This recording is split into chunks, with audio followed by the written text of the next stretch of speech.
Hey guys, welcome back to my channel once again. As you know, my name is Jiya and we are on our sixth lesson. If you missed the last lesson, then please go and see it. Let's just go through what we did in our last lesson. We learned about the conditional statements assert, try, and accept and return.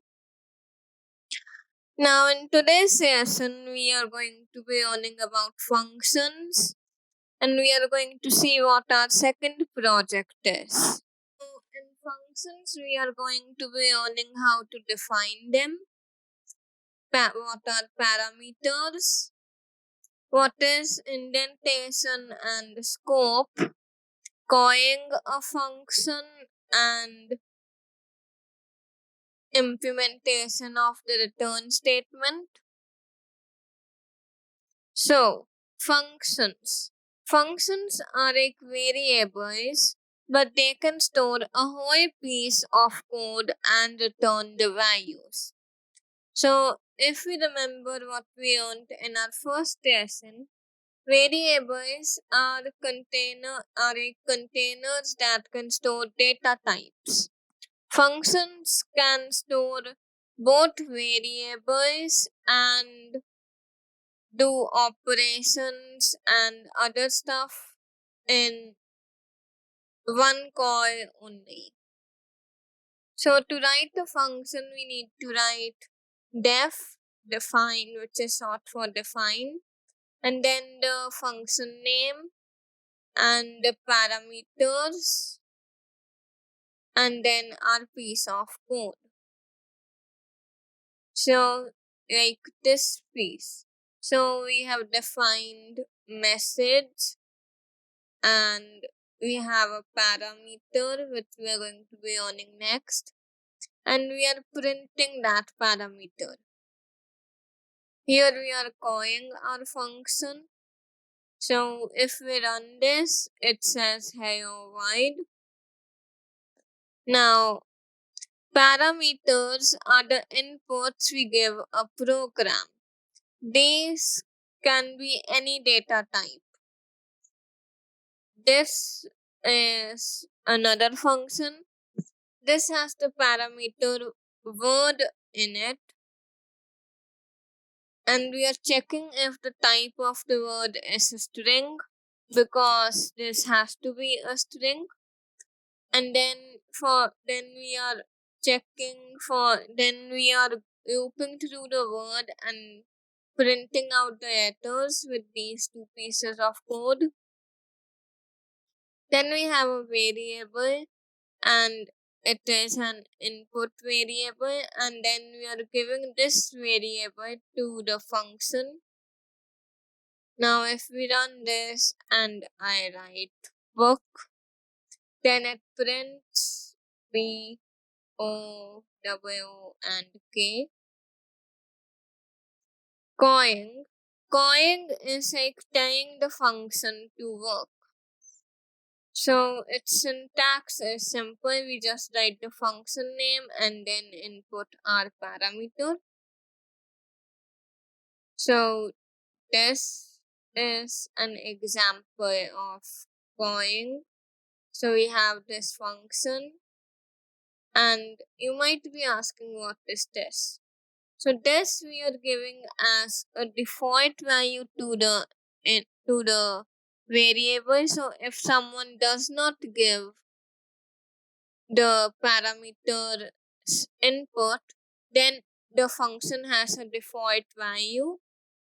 So if the function doesn't have any input, it will just print hello world, else it will print hello and the name of the person.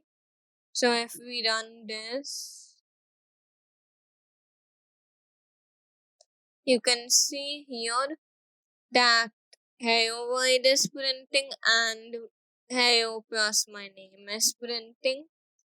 As in the first one we gave no input, and in the second one we gave input. Indentation. So indentation helps in distinguishing some code helps in distinguishing which code is part of which statement. So in most coding languages and in Python, 4 spaces or one tab is equal to one array of indentation. This can actually vary on the console you're using. I am using just a simple Python console, and in mostly they are just 4 spaces or one tab. Now this is indentation. This is indentation. So if we for this, if we write here false, then it will not print this, because if statement only prints if something is true. But as this is not part of the if statement because it is not indented, even if this will be false, this hello would be printed. Same as for this function. So we have not called this function, so nothing will happen, but we are printing hi. It will print hi because it is not part of the function. Scope. So scope is the same as indentation, but it but scopes are mostly used for variables, and if we have a function inside a function. So we have mostly been working with global variables that we can use from anywhere in the console, in the file, not on the console, anywhere in the file that we have defined the variable on in. But now that we are running functions, we will also have local variables. So these variables would be defined inside a function or any conditional statement. So in this function, we can print a global variable, we can print the parameter, we can print hello, and we can print our local variable. And this is outside the scope, so we can print hi, and if we run this function, then it will print 2 and the smiley face, hello, and 1, and it will be able to print y, but it won't be able to print x, which we can see if I run this.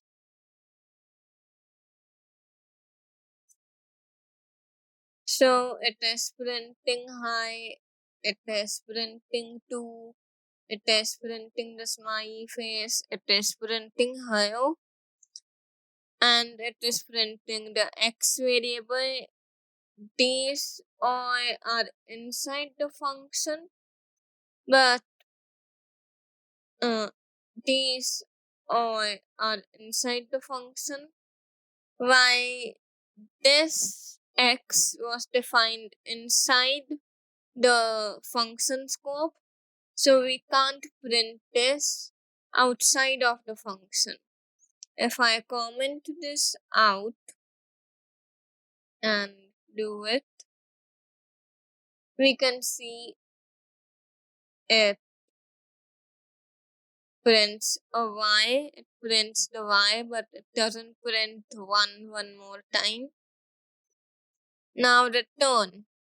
Return, if you remember what we learned in our last lesson, it is a statement used in a function to save the result inside the function. So its syntax is simple, just write return and whatever you want to return. So this is the same example I used in our last lesson. This is a function. We are returning what a plus b is, and we are saving the result in a variable, which we can do with a function. So the result of the function would be saved inside the variable. And then we are adding 5 and 10 and we are printing this. Return is not equal to print, so if you just return a function, it won't automatically print. You have to print the function then. So it shows 15. Now, what if we comment out return and just keep print in and do this? So it prints 15 when we call the function for the variable, but when we print the variable, it shows none because nothing is saved inside the variable because it is just outputting the thing, it is not saving it. So return is used, that's why if we need to save a result, like if we are doing like a function and then from the value of whatever comes in the function we are printing something.